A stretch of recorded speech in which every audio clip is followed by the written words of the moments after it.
Gördük hər kəs yığışıb, gedir birlikdə komaya falan toy eləməyə. Bizim də toy eləyəsi adamımız yox. Məcbur sürətdə yığışmışıq bu saatda. Gedirik Dubaya ad gün keçirtməyə.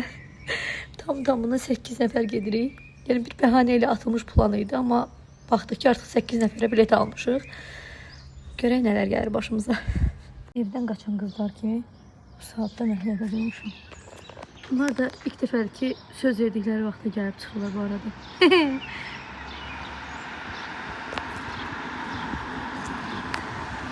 Gəl gezinkiler.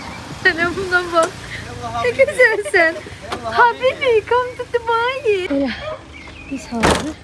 Necə söz verdiyimiz vaxta gəlmişsiniz, möhtəşəm ikili. Sən başına gün keçərək bu. Gönlünürsən sər-sər. Evet, etmədik ərincəklik. Yavaş-yavaş yığışırlar. Heç qalmadı maşında. Ad günü kızından tavernos istəyiblər.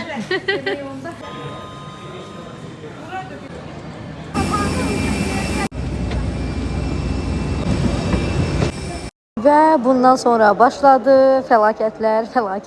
Nələr oldu, nələr? Mənim bacım təyyarədə öz telefonunu qoyub düşüb. Bundan tamamilə xəbərsiz.